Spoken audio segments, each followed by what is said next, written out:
U.S. Vice President J.D. Vance and Israeli PM Netanyahu highlight hopeful progress on Gaza ceasefire and peace efforts under President Trump's leadership. U.S. Vice President J.D. Vance arrived in Jerusalem to meet with Israeli Prime Minister Benjamin Netanyahu in a critical discussion on the progress of the Gaza ceasefire. The Trump administration is fully engaged in supporting a peace plan that includes the difficult task of disarming Hamas, rebuilding Gaza, and ensuring lasting security for Israel and the region. These high-level talks also include exploring international security forces contributing troops with strong regional cooperation from Arab nations. As violence fluctuates, the U.S. remains committed to sustaining the ceasefire and advancing peace. We're fortunate today to have a visit by Vice President J.D. Vance.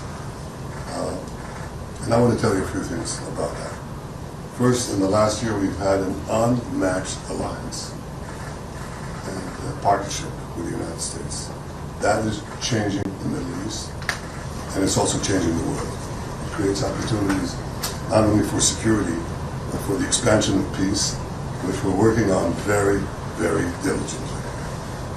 And it's just unmatched. Prime Minister Netanyahu emphasized the unique strength of the U.S.-Israel partnership under President Trump's administration, describing the alliance as transformative for security and peace in the Middle East. Vice President Vance echoed this sentiment, acknowledging the challenging work ahead to secure a responsible peace plan that benefits both Israelis and Palestinians. As the Prime Minister said, these are days of destiny, and we're very excited to sit down and work together on the Gaza peace plan. We have a very, very tough task ahead of us, which is to disarm Hamas, but rebuild Gaza to make life better for the people in Gaza, but also to ensure that Hamas is no longer a threat to our friends in Israel.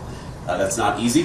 I think the Prime Minister knows that as well as anybody, but it's something that we're committed to in the Trump administration. The goals of the peace plan go beyond ceasefire enforcement. Recovering hostages, stabilizing governance in Gaza, and deploying an international security force are key priorities. Vance highlighted brainstorming the force's composition, with countries like Turkey and Indonesia as potential contributors. Meanwhile, the humanitarian aspect remains critical, with ongoing efforts to return and honor hostages and coordinate burials for Palestinians affected by the conflict. These careful measures aim to foster trust and pave the way for sustainable peace. The Trump administration stands firmly alongside Israel, working diligently to transform the fragile ceasefire into a durable peace. As Vice President Vance and Prime Minister Netanyahu continue their discussions, the world watches closely, hopeful that this unprecedented partnership will bring security, stability, and hope to a long-torn region.